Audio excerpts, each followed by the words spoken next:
Good morning সবাইকে। আচ্ছা, আমি তোমাদের আগের দিন ওই বাফারে যে একটা জায়গা বলতে ভুলে গেছিলাম। আমরা পড়ছিলাম বহুক্ষারীয় অ্যাসিডের দুটি লবণ দ্বারা গঠিত বাফারের কার্যপ্রণালীটা আমরা পড়ছিলাম।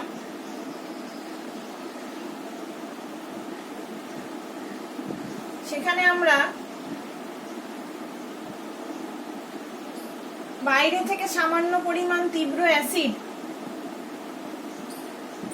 যোগ করলে কি হয় সেটা আমরা পড়েছি। আজকে আরেকটা জিনিস বলতে ভুলে গেছিলাম, যে বাইরে থেকে সামান্য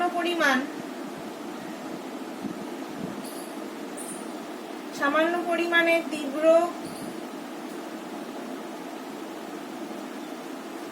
ক্ষারক যোগ করা হলো।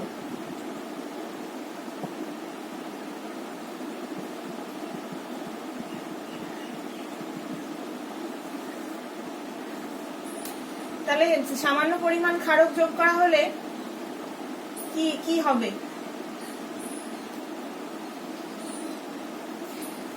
বাইরে থেকে সামান্য পরিমাণ ক্ষারক যদি যোগ করি এই বাফারটায়, তাহলে কিরকম চেঞ্জ হবে?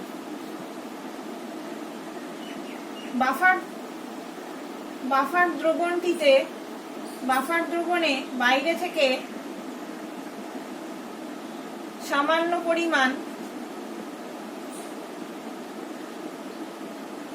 পরিমাণে তীব্র ক্ষারক দ্রবণ যোগ করলে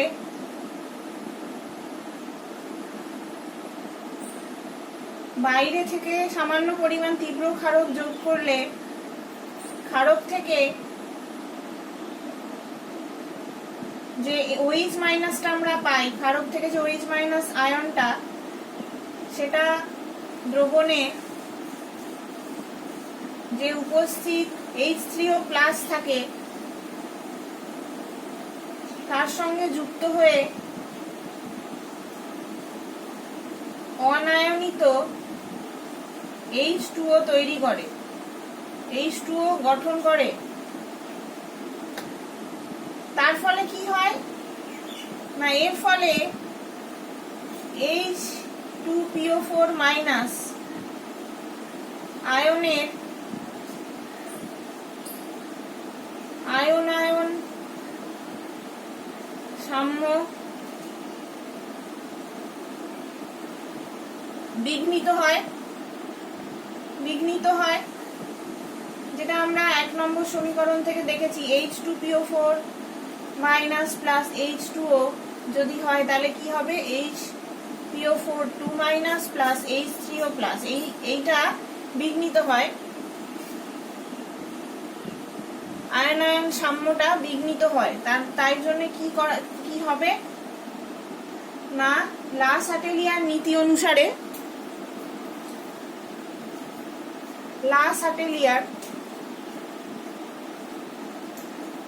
অনুসারে কি হবে না, কিছু পরিমাণ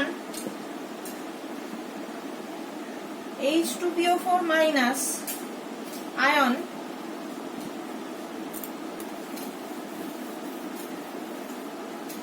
H2PO4 মাইনাস আয়ন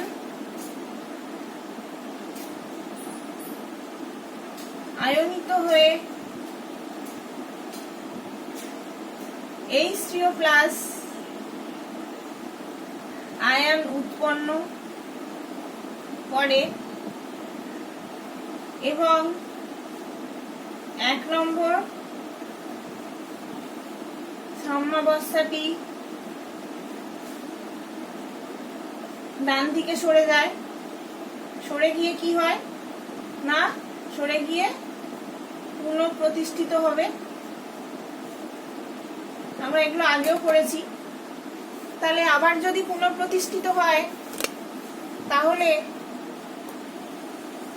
এই ঘটনায় দ্রবণে H3O প্লাস আয়নের গাঢ়ত্বের বিশেষ কোনো হ্রাস হবে না বা কমতি হবে না, হয় না, ফলে দ্রবণের পিএইচ এর মান অপরিবর্তিত থাকে। এটা হচ্ছে অল্প পরিমাণ ক্ষারক যদি আমরা ওই অ্যাসিডে ওই বাফারটায় যোগ করি তাহলে তার পরিণতি হয় বা কেন হয় না পিএইচ এর চেঞ্জ, সেটার ব্যাখ্যা। এবারে আমরা আগের দিন কি কি পড়লাম?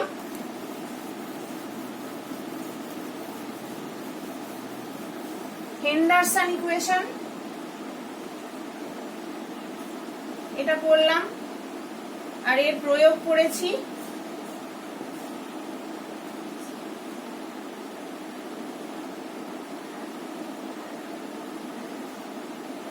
আচ্ছা,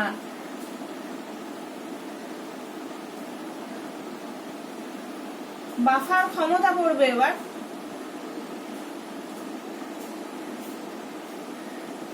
বাফার ক্ষমতার পিএইচ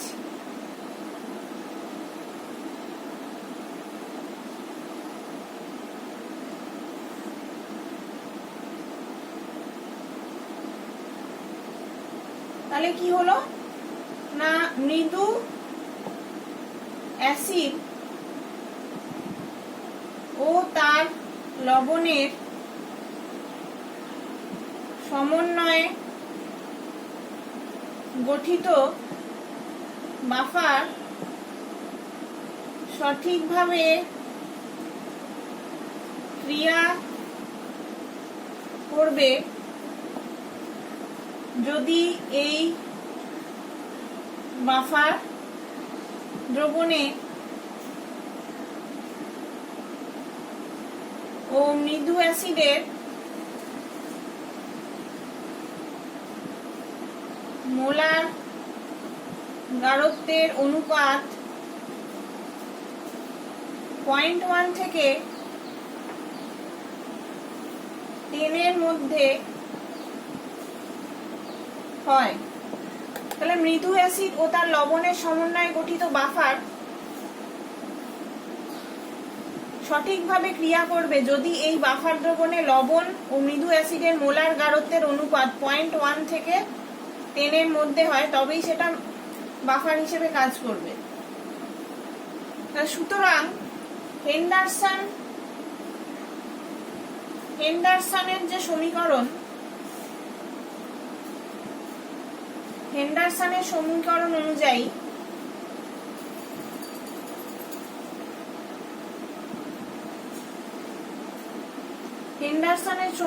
অনুযায়ী এই ধরনের বাফার দ্রবণের বাফার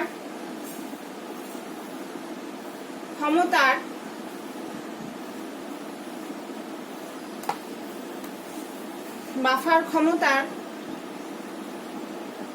পিএইচ পাল্লা হবে pKa -1 থেকে pKa +1। এটা গেল 1 নাম্বার। তো 2 নাম্বার কি? 2 নাম্বার পয়েন্ট কিরকম হবে না, বাফারের পিএইচটা আমরা পড়ছি এখন। 2 নাম্বার হলে মৃদু ক্ষারক ও তার লবণের সমন্বয়ে গঠিত বাফার দ্রবণের বাফার ক্ষমতা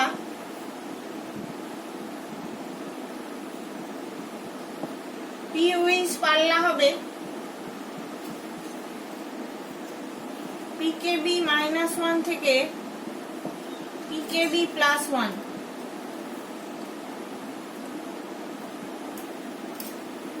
এটা হচ্ছে মৃদু ক্ষারকের ক্ষেত্রে।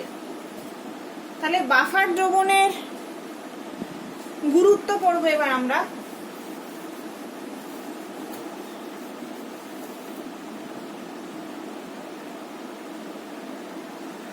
বাফার দ্রবণের গুরুত্ব।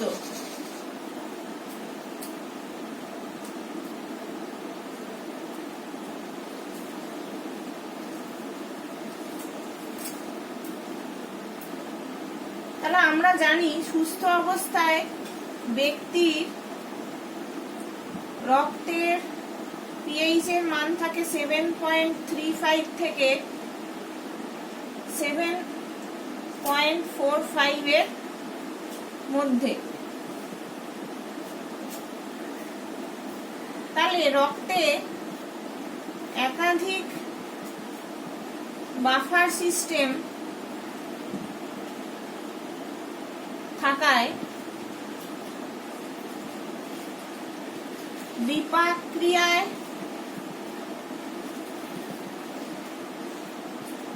উৎপন্ন বা ক্ষারীয় উপাদানের উপস্থিতি সত্ত্বেও রক্তের পিএইচ এর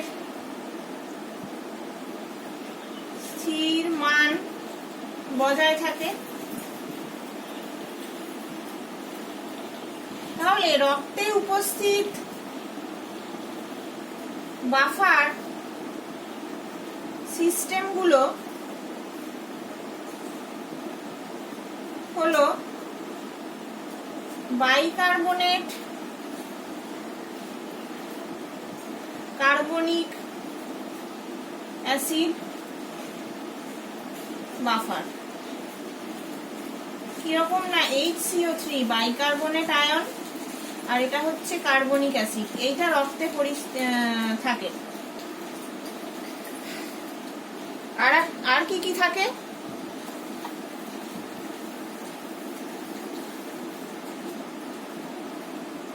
না, ফসফেট বাফার থাকে রক্তে, HPO4 2-, H2PO4-। তাহলে এগুলোর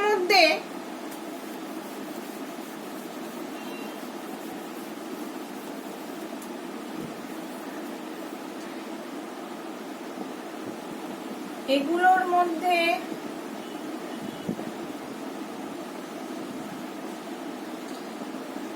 কার্বনিক অ্যাসিড বাফার রক্তের পিএইচ এর পরিবর্তন করতে অংশগ্রহণ করে বা করতে পারে। তাহলে রক্তের অতিরিক্ত অ্যাসিড প্রদত্ত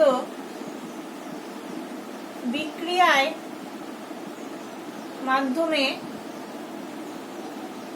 মাধ্যমে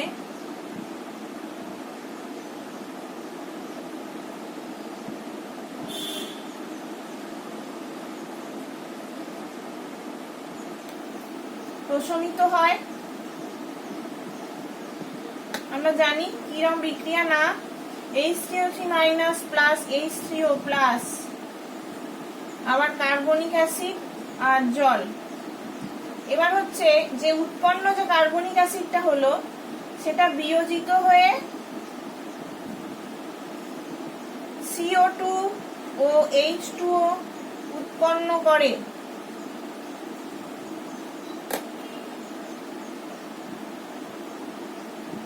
উৎপন্ন CO2 ফুসফুসের মাধ্যমে, উৎপন্ন যে CO2 সেটা ফুসফুসের মাধ্যমে, লাংসের মাধ্যমে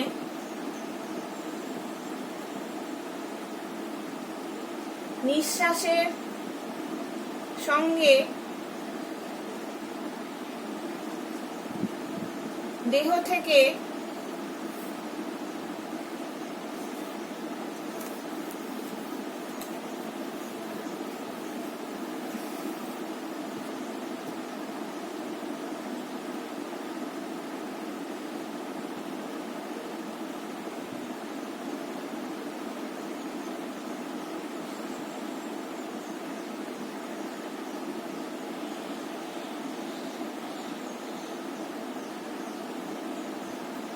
কত হয়?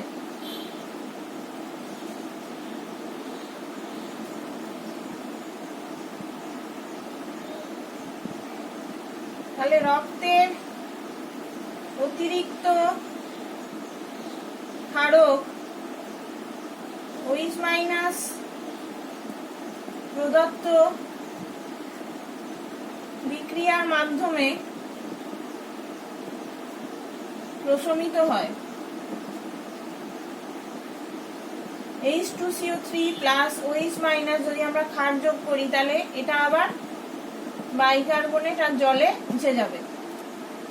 তাহলে এটা একটা বাফার, রক্তের মধ্যে বাফার অ্যাকশনটা আমরা দেখলাম।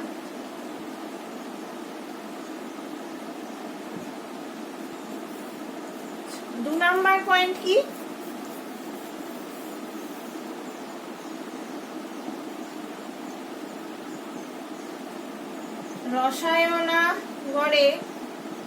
রসায়নাগারে বিভিন্ন বৈশ্লেষিক কার্যে এবং রাসায়নিক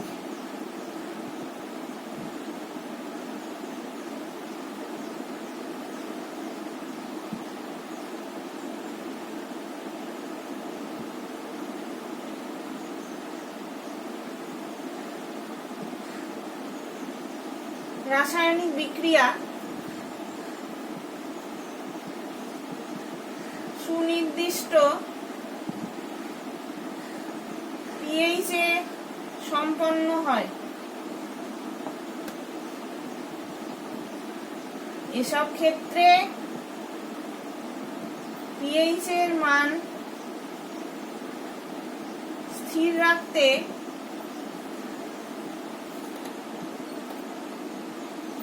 বাফার দ্রবণ ব্যবহার করা হয়।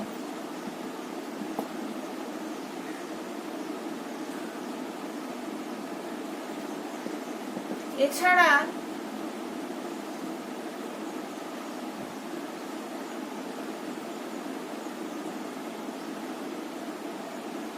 এটা হচ্ছে দ্বিতীয় নম্বর। রসায়নাগারে বিভিন্ন বিশ্লেষিক কার্যে এবং রাসায়নিক বিক্রিয়া সুনির্দিষ্ট pH এ সম্পন্ন হয় বলে বাফারের প্রয়োজন হয়। এসব ক্ষেত্রে pH এর মান স্থির রাখতে বাফার দ্রবণ ব্যবহার করা হয়। আচ্ছা, এবার হচ্ছে আমরা কয়েকটা অঙ্ক করব।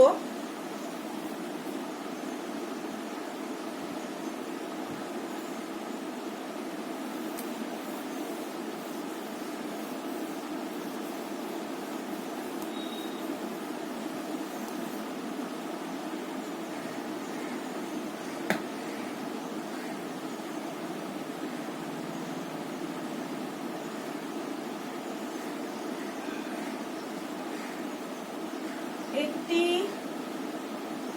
বাফার দ্রবণে ও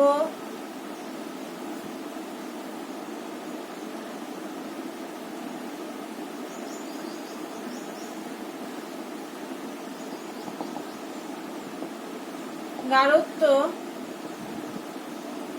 যথাক্রমে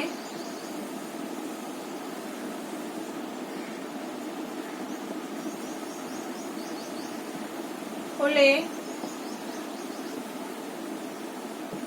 বাফার দ্রবণটির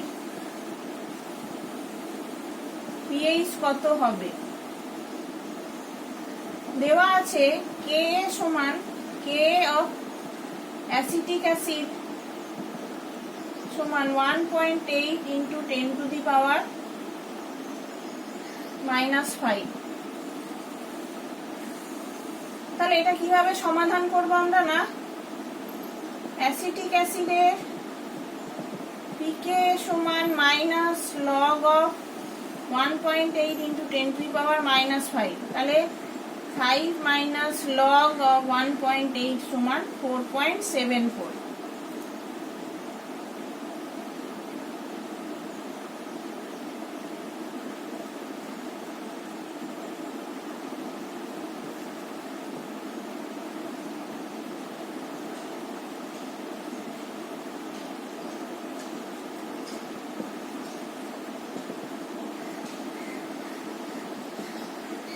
অ্যাসিটিক অ্যাসিড ও সোডিয়াম অ্যাসিটেটের সমন্বয়ে গঠিত বাফার দ্রবণের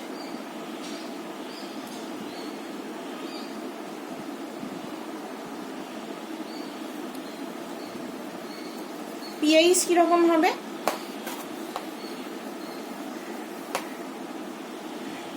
পিএইচ সমান পিকে plus log of concentration of CH3CONA by concentration of CH3COOH. তাহলে প্রশ্নানুসারে concentration of CH3COH টা হচ্ছে 0.01 m মোলার দেওয়া আছে, আর এটার কনসেন্ট্রেশন হচ্ছে 0.03 মোলার, এটা দেওয়াই আছে। তাহলে বাফার দ্রবণটির পিএইচ কত হবে? না হেন্ডারসন ইকুয়েশন অনুযায়ী পিকে আমরা পেলাম 4.74 প্লাস লগ অফ 0.03 বাই 0.01, তাহলে এটার মান হবে 5.21।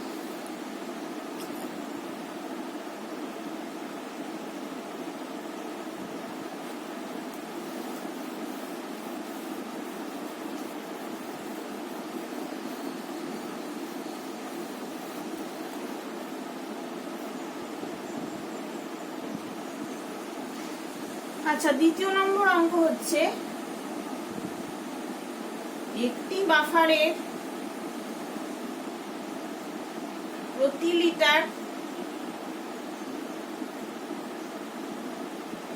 লিটারে 0.01 মোল NH3 এবং 0.02 m অ্যামোনিয়াম ক্লোরাইড বর্তমান। এটা হচ্ছে একটা ক্ষারীয় বাফার, আমরা বুঝতে পারছি। তাহলে উক্ত দ্রবণটির পিএইচ এর মান কত হবে?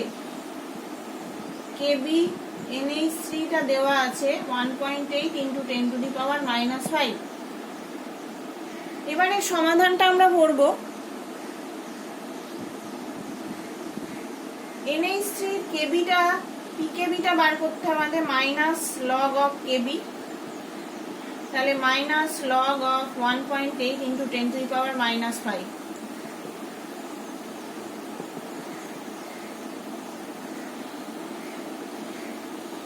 এই বাফারের পিওইচ কত হবে? PKb plus log of concentration of NH4Cl by concentration of NH3। তাহলে কনসেন্ট্রেশন অফ অ্যামোনিয়াটা 0.01 মোল দেওয়া আছে, আর অ্যামোনিয়াম ক্লোরাইডটা দেওয়া আছে 0.02 মোল। আর তা আমরা এখানে বসিয়ে দেব, বসিয়ে দিয়ে পিএইচ পিকেবির মানটা এটা, আর লগ অফ 0.02 বাই 0.01, তাহলে আমরা পাচ্ছি হচ্ছে পিওইচ হচ্ছে 5.04। তাহলে পিএইচ আমরা জানি 14 - 5.04 বা 14 - পিওইচ, তাহলে এটার যত মান হবে 3.98। এটা আমাদের গেল দ্বিতীয় এক্সাম্পল।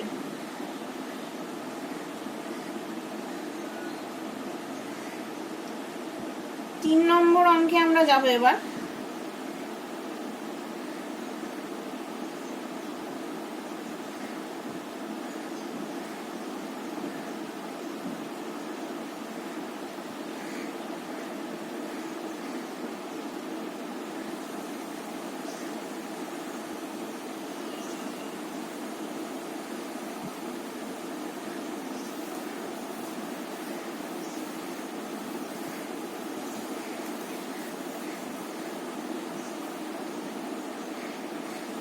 $500 ml 0.2 মোলার পিরিডিন দ্রবণে 0.15 মোল পিরিডিনিয়াম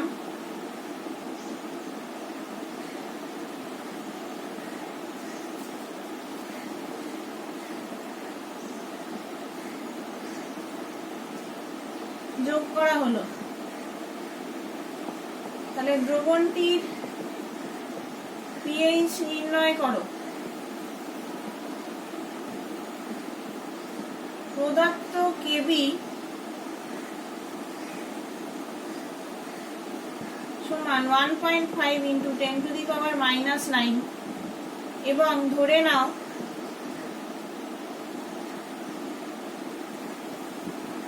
পিরিডিনিয়াম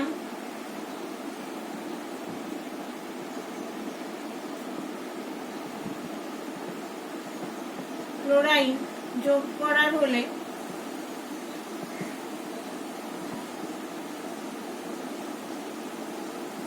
দ্রবণের আয়তনের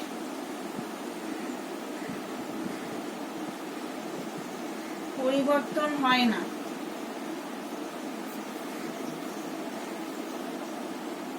তাহলে এটার সলিউশন কি না, পিরিডিন হচ্ছে মৃদু ক্ষারক আমরা জানি, আর পিরিডিনিয়াম ক্লোরাইড লবণের সঙ্গে এই মৃদু ক্ষারক প্লাস পিরিডিয়াম আয়নের যে ক্লোরাইড লবণটা মিলে একটা বাফার দ্রবণ তৈরি হলো। তাহলে কেবিটা দিয়ে দিয়েছে এইটা, তো পিকেবি আমরা বের করব মাইনাস লগ অফ 1.5 ইন্টু 10⁻⁻৯,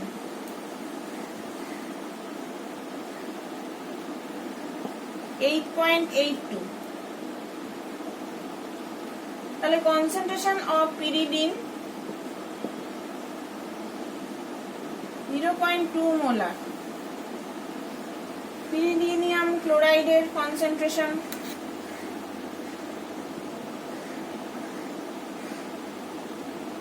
তাহলে পিরিডিনিয়াম ক্লোরাইডের কনসেন্ট্রেশন আমরা কিভাবে জানবো, 500 ml 0.2 মোলার পিরিডিন দ্রবণে 0.15 ml পিরিডিনিয়াম ক্লোরাইড আছে। তাহলে মোলারিটিতে কনসেন্ট্রেশন জানতে গেলে কনসেন্ট্রেশন অফ পিরিডিনিয়াম ক্লোরাইড যেটা, সেটা হচ্ছে মোলারিটিতে মানে 1000 ml এ কত মোলস আছে, তাহলে 1000 বাই 500, 500 ml এ 0.15 মোলস আছে। তাহলে 1000 ml এ কত মোল আছে, এটা হচ্ছে তার মোলার কনসেন্ট্রেশন। তাহলে 0.3 মোলার এটা পেয়ে গেলাম। তাহলে পিওএইচ সমান হবে pKb plus log concentration of pyridinium chloride by concentration of pyridine.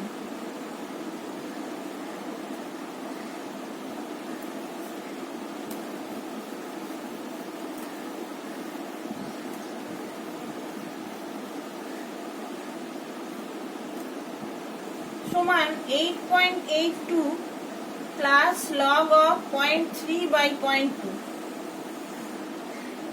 9.0।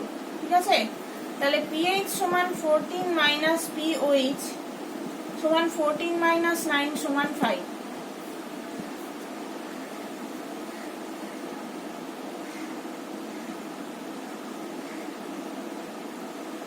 এটা গেল আমাদের 3 নম্বর প্রবলেম। তাহলে পরের দিন আমরা আরো কয়েকটা প্রবলেম করব। আজকে এইটুকুই থাকুক, বাই।